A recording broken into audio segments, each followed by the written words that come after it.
Library जाएंगे, किताब ऐसा बहुत बार क्लास में हुआ है, तो बड़ी खुशी हुई है। अरे नहीं, कितनी अच्छी बात है, ये बड़ा लड़का बड़ा आदमी बनेगा, तुरंत मैं सोचता हूँ, और वो बड़े आदमी बनते हैं। तो आपको प्रश्न पूछना है, किसी को छोड़ना नहीं है। ये मत सोचिए, ये भी स्टूडेंट है, देखिए हमसे तुम, ये देखिए इतना यंग आदमी है, बाप रे, जब कार ऐसे भगा रहे थे कल, मैंने कहा कोई 21 साल का लड़का। हाँ, अंदर से सब वही है, अंदर से हम लोग भी, हमको लगता है यार हम भी विद्यार्थी हैं, आपसे हमको सीखना है। ऐसा है बच्चों, जब उस चीज़ को सोचोगे ऐसा क्यों हुआ। एक प्रश्न मैंने गुजरात में पूछा था, आपसे पूछ रहा हूँ, मैं अलग अलग बात करता हूँ। देखो एक बात जान जाओ, अगर आप सोचोगे खाली जेनेटिक्स पढ़े, खाली इकोनॉमी पढ़े, खाली एग्रीकल्चर, तो आपका विकास नहीं होगा। आप इकोनॉमिक्स डिपार्टमेंट जाओ, फिजिक्स में जाओ, मेडिकल में जाओ, साइंस में जाओ, इंजीनियरिंग के पास जाओ, उनसे भी सीखो उस विज्ञान को यहाँ पे। नहीं तो नहीं होगा। पूछा था, गुजरात में गया, यूनिवर्सिटी में इतने मानिंद लोग थे, विद्यार्थी बिजनेस में माहिर है। मैंने कहा मुझे एक प्रश्न का उत्तर दीजिए। बोले क्या? मैंने कहा आप बिजनेस में इतने आगे हैं। बोले ज़रूर है। मैंने कहा आपके गुजरात का 1/5 होगा एक कंट्री है, नाम नीदरलैंड। सुने नीदरलैंड? Yes sir. हाँ, फुटबॉल अच्छा खेलते हैं, आजकल भी फुटबॉल खेल रहे हैं। मैंने कहा इतना छोटा सा देश है, जमीन नहीं है उसके पास, मगर विश्व में कृषि के निर्यात में वो अमेरिका के टक्कर कहाँ से ला रहा है? सोचना यार, सोचोगे नहीं तो चलेगा नहीं। मैं उत्तर नहीं दूंगा। मुझे मुझे एक मिले वहाँ के वाइस चांसलर आए, तो उन्होंने टीम साहब जोशी जी आपने उत्तर तो बताया नहीं। मैंने कहा उत्तर बता दूंगा, दिन का होमवर्क ही खत्म हो जाएगा। आप ये सोचिए कि छोटा सा देश है, जमीन नहीं है, कुछ नहीं है, विश्व में कृषि के निर्यात में नंबर 2 पे हम लोग। अरे बाप रे बाप, ये देखिए साहब, इसका मजा अलग है। अगर इसकी रिकॉर्डिंग हो तो पीछे से आवाज आएगी, तो कहेंगे यार जरूर ये फार्म में काम कर रहे थे, पीछे से आवाज आ रही है। ये एक आर्ट है रिकॉर्ड। जब वीडियो बनाना ना बना, कभी बहुत बनाते हो, अगर सिद्ध करना है, पीछा गए थे तो पीछे ट्रैक्टर जब चले तभी बनाना। हाँ, नहीं तो लोग सोचेंगे घर में बैठ के पीछे फोटो लगा दिया। तो मैं इतना आपको बता सकता हूँ, नीदरलैंड बहुत स्मार्ट कंट्री है। वो जो रिसर्च करता है वो नहीं करता है कि गेहूं धान उगाएं, कुछ उगाएं, विदेश भेजें। कहता है हमारे पास ज़मीन नहीं है। वो दूसरे देशों से सामान मंगाता है, उसको प्रोसेस करता है और प्रोसेस प्रोडक्ट को बेचता है। कॉफ़ी का सबसे बढ़िया निर्यात है। कॉफ़ी एक ऐसा विज्ञान है, कॉफ़ी का कंजम्पशन इतनी तेज़ी से बढ़ रहा है कि लोग कह रहे हैं इसे रोको, इसे रोको नहीं तो सारे जंगल अमेज़न के, कल अमेज़न के ब्राज़ील की जो इन्वायरमेंट मिनिस्टर है उनकी तारीफ हुई थी यूनाइटेड नेशंस में, और कॉप मीटिंग में जो क्लाइमेट चेंज की मीटिंग हुई थी, इन्होंने जंगल कटने से रोका। क्यों कट रहे हैं? कॉफ़ी पिएंगे, हर आदमी कॉफ़ी पिएगा। आप लोग भी हो, पापा मम्मी पापा से पैसा लिए, घूम के गए, हाँ जरा बढ़िया कॉफ़ी पिएंगे, धीरे धीरे पीते हैं जिससे टाइम ज़्यादा लगे। कुर्सी फंसी है। मैं गया कनॉट पे से बड़े स्टाइल से, चलो भाई पैसे से कहीं बढ़िया कॉफ़ी पीते हैं, एक कुर्सी पे पीता। उसने कहा सर सॉरी वेटिंग टाइम हुआ। मैंने कहा क्यों भैया? वो लाइन देख रहा है। अरे भाई साहब सब बच्चे खड़े थे उसमें। हमको बेटा बहुत पैसा है तुम लोग के पास। एक हंसते हुए बोला पापा भेजे। तो समझो भाई आप लोग, तो क्रांति जो हुई थी इसलिए हुई थी, सारी दुनिया लगी थी लेकिन वो हो नहीं रहा। फर्टिलाइजर के लिए बहुत बड़ी बड़ी समुद्री लड़ाइयाँ हुई हैं, जानते हैं आप? एक समुद्री लड़ाई का नाम बताइए जो फर्टिलाइजर के लिए हुई हो। समुद्री डाकू तो सुने होंगे आप, लेकिन समुद्र में जो है वो पोत जाते थे और युद्ध होता था। यूरोपियन आर्मी से लड़ती थी कि हमको खाद्य चाहिए। वो कहाँ से लाते थे? वो उन आइलैंड से लाते थे जिसको ग्वानो कहते थे। ग्वानो वॉर हुआ था वर्ल्ड में, जिसको नहीं जानते हैं लोग। आपको कभी एक सेमिनार दूंगा तो उसमें दिखाऊंगा। ग्वानो वॉर हुआ था जिसमें जो चिड़ियों की, सोच लीजिए क्या था वो, चिड़ियों का मलमूत्र, एक्सक्रीटा। ये यूरोपियन आर्मी भाई साहब मलमूत्र उठाने जाती थी जहाज से, जैसे गोबर की खाद होती है, और उनमें युद्ध होता था। और बहुत से देशों में, चिली ने बहुत पैसे कमाए उससे, मगर उस खाद को भी डालते थे। होता क्या था, फसल गिर जाती थी।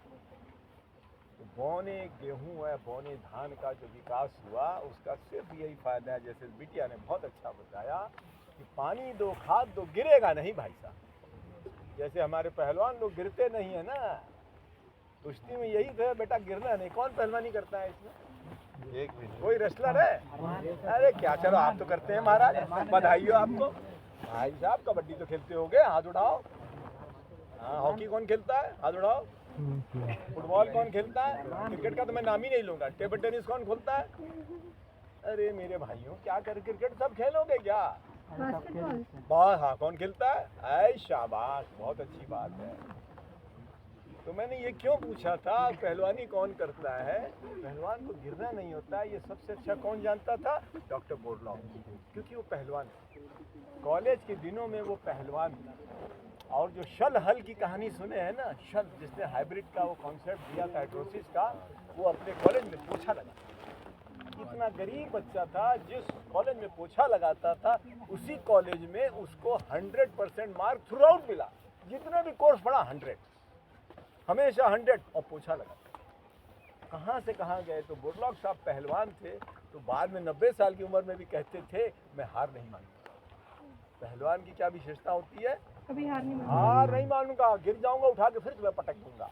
वैसे तो आप लोग बहुत से ऐसे होंगे, लड़ाई झगड़ा होता है तो कहते देख लेंगे उसको, उड़ा देंगे, गिरा देंगे, भगा देंगे। खैर आप लोग तो बच्चे हैं भाई साहब, कुछ लोग पदार्थ ले लेते हैं फिर कहते हैं धुआं धुआं कर दूंगा। वो सब मत करिएगा, समझिए। देखिए, जब आप उसको अपने जीवन से जोड़ेंगे तो आपको कभी भूल नहीं। तो सोच लीजिए 300 साल 200 साल लोग लगे रहे, लेकिन समझ में नहीं आया क्या करें। तो लोगों ने कहा बोना गेहूँ कहीं से लाएंगे, बोना धान कहीं से लाएंगे। तो जापान में जब अमेरिकन फोर्सेस गई थी, ये अलग सेमिनार होगा। अमेरिकन फोर्सेस गई थी तो हर फोर्स के साथ कौन जाता है? एग्रीकल्चर का एक्सपर्ट। इंडियन आर्मी में जो DRDO है ना, ये भी है, क्योंकि इंडिया की फोर्स तो बाहर गई ही नहीं, जाती नहीं है। जब जाती है खाली कुक, ड्राइवर और वॉरियर और फाइटर और आर्मी और टैंक और वो नहीं है, एग्रीकल्चर साइंटिस्ट भी जाती है।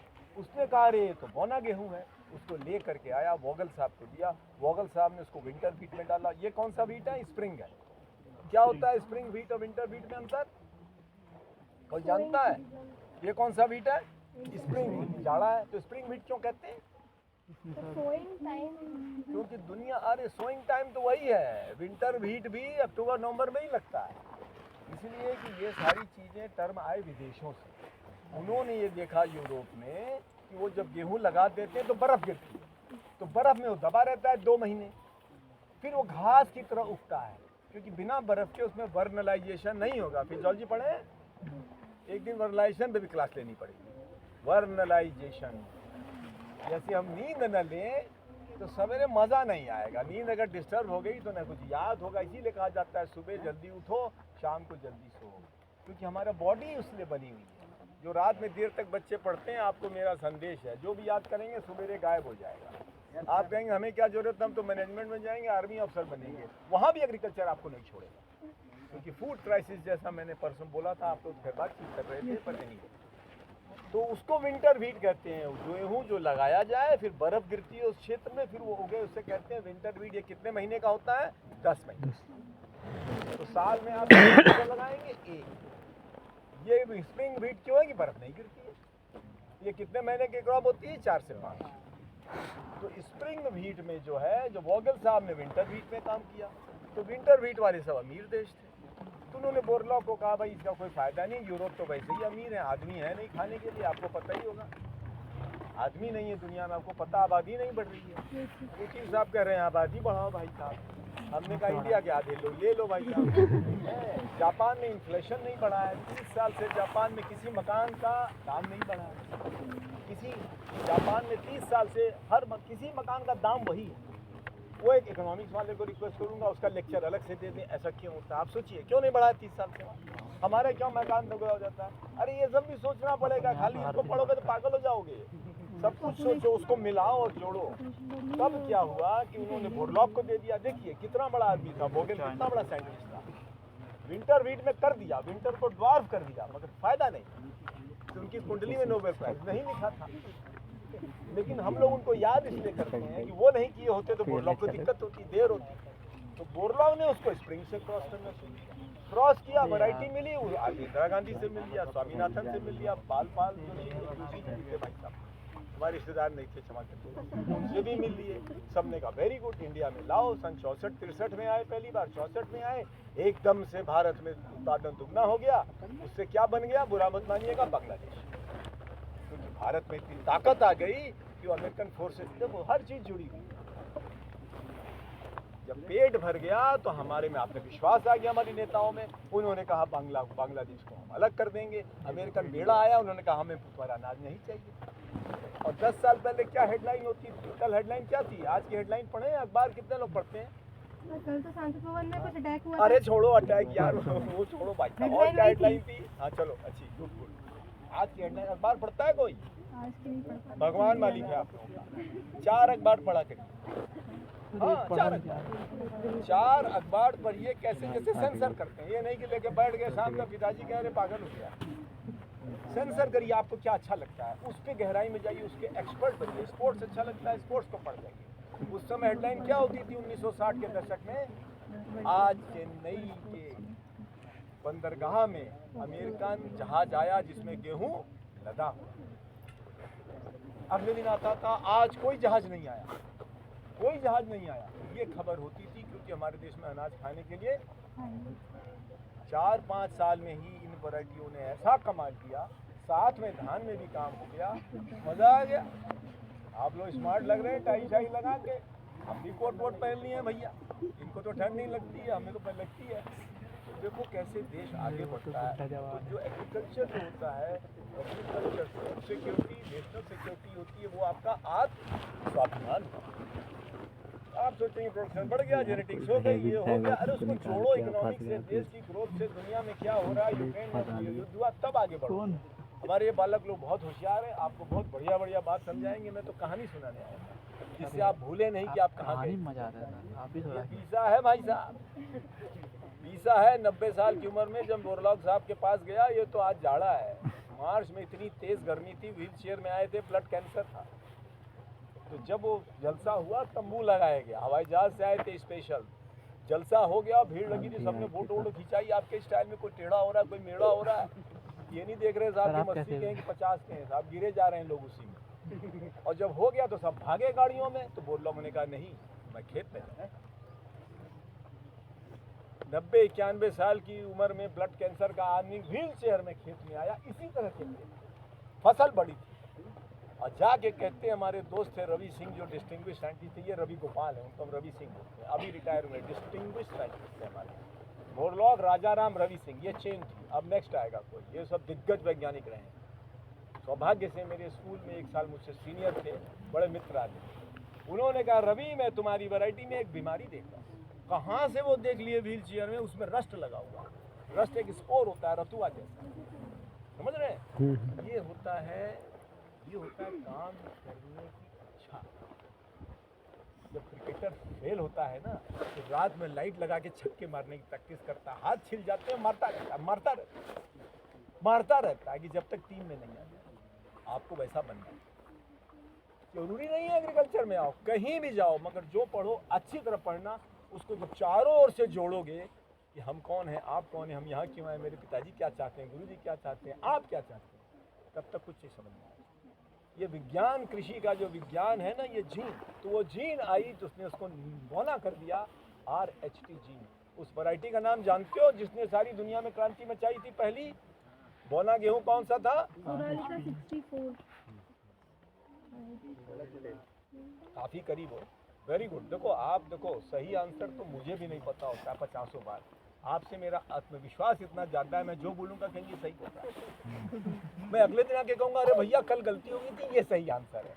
आत्मविश्वास करना, आत्मविश्वास अपना बढ़ाओगे तो तुम्हारे जो पैर पड़ेंगे ना, ऐसे पड़ेंगे जैसे कोई आ रहा है ओलंपिक मेडलिस्ट आ रहा है, ऐसे पैरों को जमा के चलना सीखो। She is right partially. कोई बताओ जिसने दुनिया में क्रांति मचाई?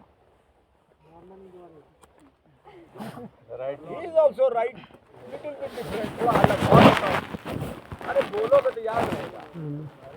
अमिताभ बच्चन ही बोल दो। हाथ उठाओ, क्या नाम है? चॉकलेट है, चॉकलेट रखा दो। नेक्स्ट टाइम मैं आऊँगा, I will keep 10 chocolates here, but it's not a bride my dear. क्या नाम बताया? चक्रवर्ती जी, ब्यूटीफुल। मैंने आज तक सैकड़ों सेमिनार दिए हैं। मैं हमेशा नोरिन 10 की, जब गेहूं पे बोलता हूँ वैसे नहीं, नोरिन 10 की तस्वीर दिखाता हूँ, कहता हूँ झुक के प्रणाम करो।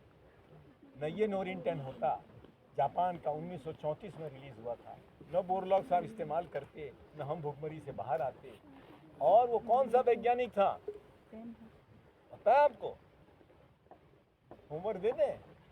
कौन सा वैज्ञानिक था जिसने ओरियन 10 को बनाया था जापान में? और बोरलॉग साहब ने उसके बारे में क्या कहा?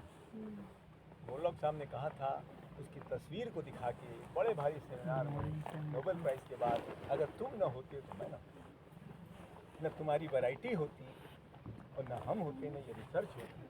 कितनी बड़ी बात है। आपको भी याद रखना चाहिए, हमेशा आपका कोई साथी आपकी कभी मदद कर दे, कोई राह चलता आदमी मदद कर दे, कोई साइकिल का पंचर बना दे, कभी भूलना नहीं उसे। तभी बड़े आदमी बनोगे। ये सब भी जरूरी है। रट के मार दिया, नंबर निकल गया, अरे उससे नहीं बड़े आदमी बनते हैं भाई साहब। ग्रेटिट्यूड, समझ गए आप? बदमाशी सब करते हैं, हम लोग नहीं करते थे क्या? अरे बहुत बवाल काटा है हम लोगों ने भाई साहब, पुलिस पीछे लगी थी। खैर छोड़िए, उतनी नहीं लगी। मतलब कुछ ना कुछ होता है जब आप पढ़ते लिखते हैं, नेतागिरी होती है, न जाने क्या क्या। आप सोच ही रहे हैं जब भाषण दे रहे तो वहाँ भी देते होंगे ना, लेकिन वैसा नहीं था। मैं कहना ये चाहता हूँ, एक होमवर्क अपने साथ रोज रखा करो, एक ज्ञान रोज प्राप्त। वहीं से हरित क्रांति हुई, उसी को क्रांति कहते हैं। और ये जो क्रांति है चलती जा रही। बहुत कुछ ये बताएंगे। ट्रायल क्यों लगाते हैं? ये बोलेंगे स्टेशन ट्रायल, ये क्या होता है? ये सब सोचो। एक बार मैं पढ़ा रहा था, मैंने कुछ कहा, ये ऐसे होता है कि लड़के ने कहा वाई। ओ भाई साहब, मेरी तो जमीन खिसक गई। वाई? ओह, सांस लिया, खड़ा हुआ। मैंने कहा हाँ भाई gentleman, thank you very much, मैं इसको समझाता हूँ। मैंने अपने विषय को छोड़ा। बड़ी किस्मत अच्छी थी, आता था मुझे, नहीं तो भाई साहब बड़ी मुसीबत होती। पूछ लीजिए गुरु जी से, पूछ लीजिए। क्वेश्चन पूछना सीख। टीचर बिगड़ जाए तो भी पूछिए, बाहर जाके इन लोगों से प्रश्न पूछिए। गर्म प्लाजम क्या होता है? स्टेशन ट्रायल क्या होता है? इतना बड़ा क्यों लगाया है? छोटा क्यों नहीं लगाया है? आप देखिए, इसमें ये बड़ा ट्रायल, छोटा ट्रायल। टेस्ट मैच बड़ा होता है ना, 2020 छोटा होता है ना। आज भी सारे क्रिकेटर ये कहते हैं असली क्रिकेट तो टेस्ट क्रिकेट है, ये तो आड़ा उड़ी है। तो जब इसको छोटा कर देंगे तो आड़ा उड़ी हो जाएगा। कहीं पानी ज़्यादा लग गया, कहीं कुछ लग गया। इसीलिए रेप्लिकेशन करते हैं, 2-3 बार करते हैं, 25 बार करते हैं, बार करते हैं, कई साल करते हैं, कि पता तो चले ये अच्छा बल्लेबाज है, धोनी की तरह है, कि ये विराट कोहली है, कि तेंदुलकर है, कि घुस गया बेचारा गलती से कहीं। ये सब आप लोग ध्यान रखिएगा। ये क्यों करते हैं? जब आप प्रश्नों को पूछेंगे तब आप लोगों को बहुत आनंद इसमें आएगा, और तभी यहाँ आने का फायदा है। और नहीं तो आइए गपबाजी करिए। सोनालिका, इस लड़की ने कहा था, सोनालिका भारतवर्ष की एक बौनी प्रजाति थी जो एक समय 14 मिलियन हेक्टेयर, 14 मिलियन हेक्टेयर, फिर कोई साहब आ रहे हैं जामताड़ा से, यानी 140 लाख हेक्टेयर क्षेत्र में फैली। बहुत बधाई बेटा तुमको, तुमने सोनालिका नाम, सोनालिका। उसके बाद आई कल्याण सोना। कल्याण सोना की कहानी अलग है। एक सेंटर ने उस वैरायटी को पहचाना, नेक्स्ट को आई थी, नाम दे दिया कल्याण, दूसरे ने कहा सोना। अब मीटिंग हुई साहब, ये वैरायटी निकलेगी, बोले हाँ, और दोनों लड़ने लगे। वो बोला कल्याण, वो बोले सोना। उन्होंने कहा भाई इसको मिला दो। बोले अमिताभ, बोले बच्चन, बोले अमिताभ बच्चन, बवाल खत्म। उनका नाम कुछ और था, मालूम है ना? क्या नाम था अमिताभ बच्चन का? नहीं पता है। आपको कैसे पता? यंग आदमी का पता तो। अरे भाई साहब, सबका नाम बदलता है। कल राज बब्बर का इंटरव्यू आ रहा था, मेरा नाम राज बब्बर नहीं था। ओम पुरी ने कहा बेटा नाम बदल लो, फिल्म में नहीं चलोगे। कौन हीरो बनना चाहता है? हाथ उठाए। फिल्म में कौन जाना चाहता है? अरे अच्छी बात है, जाना चाहते हो, हम तो अभी भी जाना चाहते हैं, क्या दिक्कत है? अरे भाई चरित्र अभिनेता का रोल करेंगे, आर्मी के अफसर बन के आएंगे, प्रोफेसर बन जाए, क्या दिक्कत है? दिक्कत है? कोई नहीं बनना चाहता है। हाँ, तुम अरे कुछ पता नहीं कौन हिट हो जाए, नाम बदल लो बस। तो आप सबको देखो, मैं अगर बोलूँगा तो बोलता ही चला जाऊँगा। हमारे ये जो बच्चे हैं, इनको मौका नहीं मिलेगा। मैं तो आपको सिर्फ हिला रहा था, सिर्फ मैं हिला रहा था कि जब देखो अवेयरनेस लाओ अपने अंदर। जैसे मैं बोल रहा हूँ, मैं आपको नहीं, मैं सबको देख रहा हूँ, सबको देख रहा हूँ। जो पीछे छिपे हैं उनको भी सामने भी वो अवेयरनेस हो। आप कितना भी चालाक बनो, कि जो आप कुछ कर रहे हो इसको हम लोग बहुत पहले करके छोड़ चुके हैं, समझ रहे हैं? प्रॉक्सी अटेंडेंस जो होती है, बच्चे आते हैं यस सर 1 2 यस सर। एक दिन मैंने कहा भाई तुम्हारा तो रोल नंबर बदल गया है। अब वो सोचा पकड़ गया, अटेंडेंस बड़ी था। मैंने कहा नहीं, बिल्कुल नहीं। मैंने उसको कहा तुमने आज जो काम किया मुझे फक्र है तुम पे, तो मेरे दोस्त की मदद की। दोस्तों दोस्त की मदद करना बहुत जरूरी है। दोस्ती अगर तुम निभाते हो, लेकिन सुनो उपद्रव के लिए नहीं, ये नहीं कि रोज नहीं आ रहा हाँ किए जा रहे हैं, उसके माँ बाप रुस्वर पकड़ के रोएंगे बेचारे।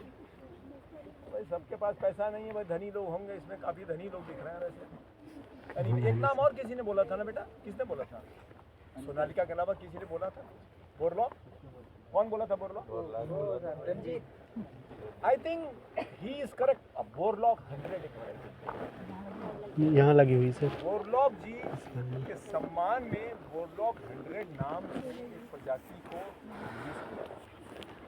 गलत नहीं, थोड़ा इधर उधर है लाइन। तो आप लोग को प्रैक्टिस करनी पड़ेगी। हम जब कहीं जाएं तो उसको समझें कि बड़ा ट्रैक क्यों लगाते हैं, छोटा क्यों लगाते हैं, क्या चीज़, तभी आपका बढ़िया होगा विकास। आप बड़े आदमी बनेंगे। भाई साहब खाने का इंतजार हो रहा मेरी फ्लाइट है। Thank you very much. आप सबको